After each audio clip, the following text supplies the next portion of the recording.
nightmare. Hello and welcome to Cinema Subculture, where we discuss everything strange, obscure and downright messed up in the world of movies. My name's Gary. And I'm Simon.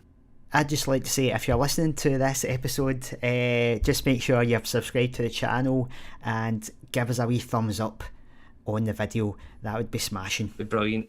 We'd like to keep our wee Gary in socks and shoes.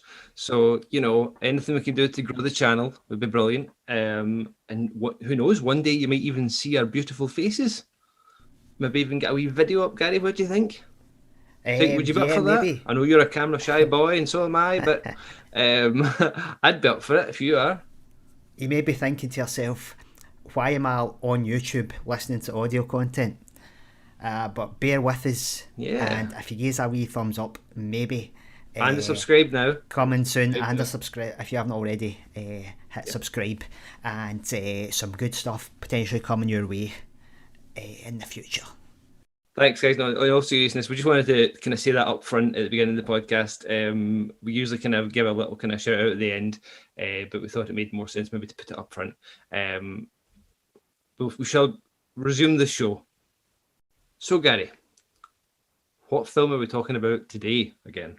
Under the Skin is a 2013 experimental sci-fi film directed by Jonathan Glazer and starring Scarlett Johansson as a predatory alien life form sent to Earth to capture human males. The film effectively combines high-concept visual effects with fly-in-the-wall realism, using hidden cameras to capture non-professional actors as they encounter Johansson's character. Now, Simon, we saw this movie when it came out. We did indeed. Yep, 2013.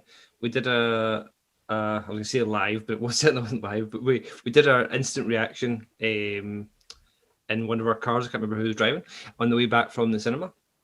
I don't think I'd seen this film again since that night. I've had it in Blu-ray for years since it came out, probably 2014. But I never had really put it back in to watch it again. I found this film. I don't remember if I felt this way the first time I watched it, but I found this film incredibly relaxing in a weird way. And I think that was down to the sound design and the moments of silence that you don't often get in, and it's not just moments of silence, it's moments of it's almost like the absence of sound, with only specific kind of effects work done and sounds of heels on floors and things like that. But I found myself really calmed by, even though a lot of the subject matter when you actually describe what's happening in the film is quite it could be and is a little horrific, what happens to some of the guys in this film. But yeah, I don't know, I found it really, I think it's the performance of Scarlett Johansson as well, how she, at least for the 2/3 of the film, she's very calm and kind of almost emotionless. But I don't think she comes across as necessarily as emotionless. It's more just a kind of serenity that I was taking from it. But yeah, I love the opening to this film. I think it's a really kind of striking kind of, you're not sure whether the film's begun yet, and the sound kind of just rumbles and there's kind of nondescript verbalizations. I don't know. It's really, it's almost kind of like being in a sensory deprivation chamber almost. In all honesty, from memory, I did enjoy the film. I think I enjoyed it more this time. I found, as I say, I don't know, it was partly the visuals. It's partly since we first saw the film, I now work probably, in the better times, more or less every day in the city centre of Glasgow, where this film was primarily shot. So seeing it, being that bit more familiar with the actual, the locations and stuff like that, certainly brought some sort of reality to it, or more of a level of reality to it. And I really love the way that it's shot with the the kind of hidden cameras, and you're not quite sure where who how they're filming some things. It looks really good, but it's essentially hidden cameras. It's almost like kind of observational documentary in certain parts of it when she's out in public and such. But yeah, I definitely enjoyed this film a lot. I can't remember if I enjoyed it quite as much the first time, but maybe you can tell me. What about you? Have your opinions? Yeah, What I did you think I like it more now than I yeah. originally did. I enjoyed it the first time. I think it's a wee bit lukewarm on it, but it's definitely grown in me since I've seen it a couple more times. Well, it's grown in me a lot. I was toying with the idea, throwing out the phrase minor masterpiece, but I don't know if that's too strong. But it is an excellent film. I love the sparseness of it. I love the ambiguity of the narrative, the sort of inexplicability of it. You're constantly saying like, what is this? What is happening? Why is it happening? I really love the combination of a very sort of singular, considered mise-en-scène shot choice. It reminds me of Kubrick in a lot of ways, a lot of the symmetrical framing. But at the same time, you're combining that sort of very considered stuff with the realism, the sort of chance fortune of just putting Scarlett Johansson in a van, driving about Glasgow and picking up people who had no idea they were in a film. I mean, I've heard some people criticise the film for those two worlds not really combining very well, but I think it works because I really love both those elements. So yeah, and I think what the film does really well is it makes the film alien by making the storytelling alien. It disregards all the sort of traditional when you think of aliens in films, the traditions, the sort of technology, the spaceships, the traditional look of aliens. It's sort of all those traditional signifiers are just gone. And when you get, for instance, when the kill scenes where the sort of alien lair, it's just basically you have nothing to grip onto visually. It's just a black pool, and it's just that it makes it all the more effective by reducing everything down to the as simple as it'll go. And I heard an interview with Jonathan Glazer where he was saying that was one of the motivations for the film. I think originally because they had so many different variations of the script and they really had no idea how to turn the novel into a film, and then ended up just like, right, how can we just simplify it down and more to get this really kind of sparse thing. And for me, it's really powerful piece of cinema. I think as well for us, one of the great things about it is seeing the streets of Glasgow, the streets that we're so familiar with. I think that definitely for me that makes me love it more, and just seeing the Scottish dialogue, the Glasgow patter on screen with in a way that does not dilute its power in any way, in the sense that it doesn't try to anglicise it at all. It's real. It's as real as you can get, and I love the ambition. I love the boldness of that. So yeah, great piece of work. There's a kind of naturalistic and kind of and definitely comedic tone, and I don't know if that transfers to people who aren't from this area of Scotland, because you hear that for some reason you hear that patter on screen, and it definitely does come across as quite comedic. There's something just it just does feel very comforting. But yeah, like, so it's interesting how you're talking about the kind of the narrative is so alien to what we're used to, and that's kind of what makes an alien or a sci-fi film. And I totally agree, and I think the way that it's such a lo-fi film with such a high concept, but it's only lo-fi to a certain point, and then suddenly, it's very, as I say, naturalistic and kind of realistic with the kind of textures of Glasgow and the surrounds and such, and then we find ourselves in that totally unnatural black room that, the floor seems to just melt away, and just some of the visuals there are and then you see it's like almost like a furnace or like some sort of conveyor belt. We see which we can only assume is maybe the biological material that's been broken down going somewhere. And it's like almost like two different films in that way, with that visual style there, where we cross over into this, alien world or alien, whether it's a ship or what, but you just see layer. But it's amazing that it works so well. And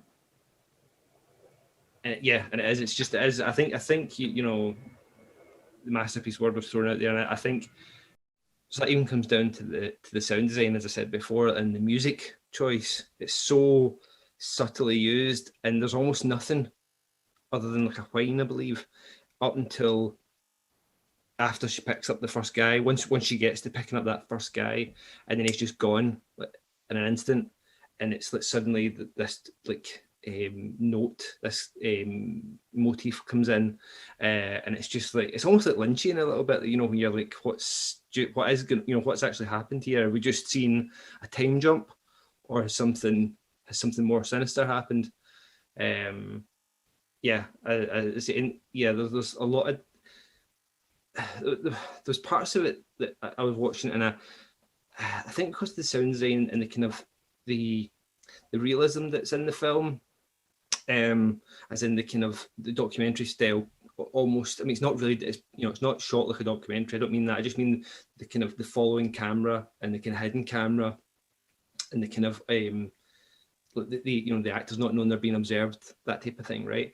And the sound design being what it is, and quite sparse in places, that made me think of what we chatted about August Underground, and how that kind of almost worked in it against that film for me. But I think that was down to some of the performances as well. But I mean, it's they're not really in the same league. But I started thinking a little bit about the way that was made, that way, and just the kind of trying to this kind of lo-fi feel to it, and then like the kind of jumping around from scene to scene that was similar in August Underground, whereas this does have that, but it manages to maintain that central theme of her in the van again at least for the 2/3 or 3/4 of the film, that you don't even need any explanation why it's happening. You just get through the visuals of her interacting with random people, that she's looking for somebody without friends or family, who doesn't have anyone to find them.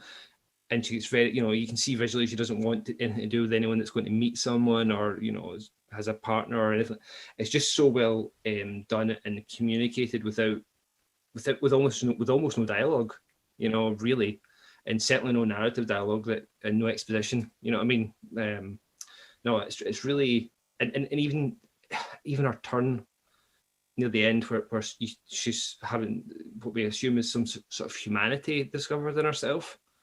We see the character known as the bad man, the guy in the bike, checking her eyes earlier for that, and seemingly being happy enough that there was nothing there, and then we see her checking her own eyes later on, just before she decides to let one of her victims go, and it's just so well communicated, and it just builds up to that, like, kind of, and suddenly she's more emotional.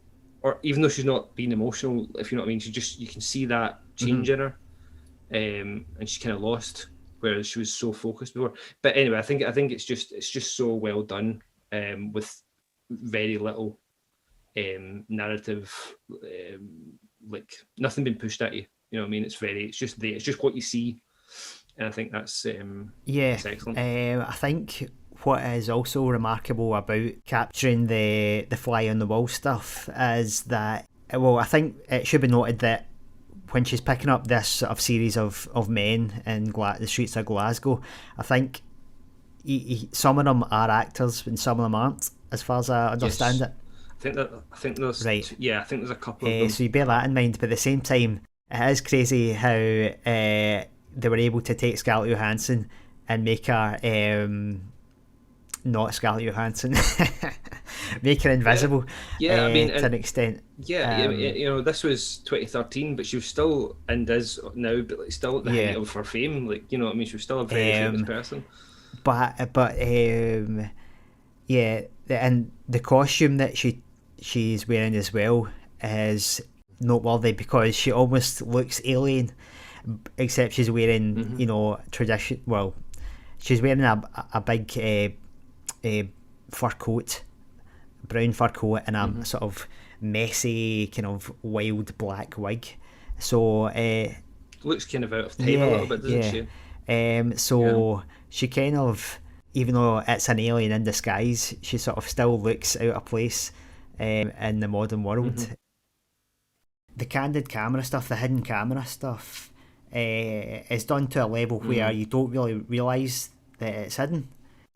That was, I think, I was kind of saying that before. Like it's almost like you're not really sure where the camera is, and it leads you to that. Like we know because we know a little bit about the bit behind the scenes of the film, but we know some of the interactions are with actors, but because of the way the camera is, you never know. You can never be sure without looking up. I know some of them are, but I couldn't necessarily always pick out, who the actors are, because you just get the impression that they don't know they're being watched. I just want to get your take on the cinematography. How do you think they actually did that? Like how? I think it holds up really well. Can you get the cameras that if they were actually hidden in the van type thing? Well, I was watching some of the stuff on the Blu-ray for the behind the scenes stuff, and I mean I work a bit in industry a little bit, and we've used cameras which are about as small as those cameras now, and we can get a pretty good picture out, picture out of these cameras. But it's when it comes to the lenses, the camera body's almost like, you can get away with usually with a smaller body camera, even if the final product file isn't industry standard, but it's the lenses that sometimes you can't always make those smaller. So it's really impressive the way they managed to hide the cameras in the dash of the van and stuff like that, and even going through the Buchanan galleries in Glasgow, being able to film Scarlett from behind, she walking through. I really don't. Again, I don't feel that in any way diminishes the cinematography in the film. I think the way they managed to keep that up and not make it feel like a documentary is really excellent. And I do think that's it's that kind of clash of two worlds of what you're seeing, and then when you think about it a little bit and what you're actually, the meta of what you're actually seeing, which is one of the most famous women in the world walking through a shopping centre in Glasgow, and someone filming them, and nobody around knows what anything's going on. You know what I mean? It's almost like that. But it's really impressive. As I say, the camera bodies themselves, you can get small. I say the ones we've used I've used in the more recent times are about as small as the ones they used. But you've got to remember, this is like 7-8 years ago. So yeah, I don't know what the budget was for the film, but a lot of it would have went on that, the R&D for the cameras, that and the special effects, which I think are particularly good. Like, as I say, as a juxtaposition to the rest of the kind of lo-fi nature of the film. But yeah, very impressive.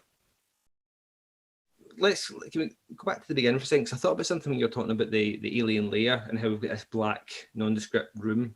We open on the opposite of that. We have this stark white area. Yes. It was only watching it this last time and thinking about it as you were talking about it, that who do we think that girl is at the beginning? Just when I was thinking about it and talking about it, I hadn't thought about it the first time I saw it. I know that, but is that girl meant to be maybe the previous model, or of alien and intruder? Yeah, I think that's the most obvious interpretation, that she's a, whatever you want to call her, stalker alien, and right. She's the previous one. But then that begs the question, why is she dead or whatever? Samta. Yeah. But I guess that kind of feeds into how we interpret the arc of Johansson's character as well. Is this something that always happens to these aliens? Because I didn't necessarily get the impression she was dead, because it looked like there was a tear rolling down her face when she looks at her. And I got more of the impression this time, at least, that she was perhaps some sort of, it's a sci-fi film, but some sort of stasis or something similar to what the men are in when they get kind of seduced, or at least when they're down into beneath the floor. No, I guess the first time I thought it was maybe like, bit of a sci-fi nerd here, like in general. So I do watch a lot of sci-fi, right? But the bad man, in quotation marks, the big guy, has been sent forward to find someone, who is killed this woman, got clothes off her for the Scarlett Johansson character, and it was maybe something as simple as that. It was just like a disguise almost for her to assume. But definitely this time, I think you're right. I think the more obvious to me now story behind that is that it seems like it is a passing of the torch or of the role, and that perhaps that something similar has happened to that character before we meet this character, whose name I found not through the film or anything really official, but just IMDb and stuff. The character's name is apparently Laura. I've not seen that. Did you see that? Who the dead? Yeah, it's on the girl at the start. No, Johansson. No, Scarlett Johansson's. Yeah, I found that a few places, but they call her Laura. All right, I saw her billed as the female. Yeah, I've seen that as well, but right. But a few places, yeah, and that's not the name of the character in the book. It's a different name than the character in the book. But anyway, but yeah, I just wanted to get, because you just wonder what the black and white motifs there, like, of the Stark rooms. It's just interesting. It's like kind of the white room is almost like a room of birth or passing on, or of kind of beginnings, mm-hmm. and the black rooms of is death and kind of ends. But yeah, I think thinking back to what I said about it the first time, I think mm-hmm. I was really bowled over by the visual style, but I thought maybe narratively the thematic content was a bit disappointing, in the sense that it only deals with ideas that are sort of the DNA of sci-fi, in a sense. It's stuff that we've seen over and over, in terms of the idea of I think, I can't remember who said it, all sci-fi is really about what it means to be human. Okay. So yeah. a lot of sci-fi deals with humans trying to be extra, trying to advance themselves, or like an alien life form or a robot becoming more human. Yep. That duality and how those things work together. I mean, that's my interpretation of what the film is about, but it might not be that, because the film is ambiguous enough that you can interpret it in a multitude of ways. But I think I'm willing to go with it, even though I don't think that's necessarily the strongest aspect of the film. But it's just taking a kind of a sort of core element of sci-fi film and literature, and just using that as a kind of pin for a more experimental visual style, which I think is fine. That's my interpretation of what Johansson's character arc is about. So she starts out, she's like a vicious predator, sort of totally in control, impervious to anything going on around her. Then eventually, as the film goes on, she starts to break down. She becomes more compassionate. She becomes more intrigued by the human world. She wants to escape from her task. She escapes from the motorcycle man and gets away with what she's supposed to do, and sort of escapes into the human world. To me, it's about an alien embracing the human world and the frailties of humanity. Yeah, I think, I agree with pretty much everything you said there. And I think it's the thing that makes it stand out, as you say, from its contemporaries or before it, with the basically the same underpinning interpreted right enough story, is just the way it's made, and what it doesn't say really, and how ambiguous it does leave it. But it takes that idea, it does tell it in a very elegant way, because as the film progresses, it becomes even more of a silent film. There's not a lot of dialogue to start with in terms of exposition or anything. Then it becomes even more of like, only based on visual storytelling. Which is strange because we start off with a really lone protagonist, antagonist, whatever you want to call the character, and there's a lot of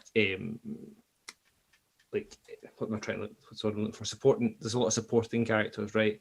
That she meets up with. But once we have what appears to be like, a co-lead almost in the last quarter of the film, and the person that our character spends more time with, that's, as you say, that's when it gets even more silent, and it's, I think, again, another sign that it really works is the fact that just those two actors just going for a walk, and he carries her over a puddle, and it's showing exactly what you're saying there, like her kind of experiencing humanity. Yeah.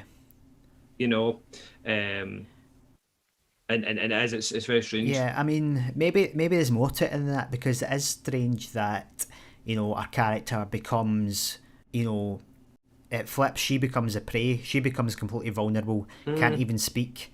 She seems like, I guess it's her becoming the prey in the alien world. The Earth becomes alien to her, in a sense of her vulnerability.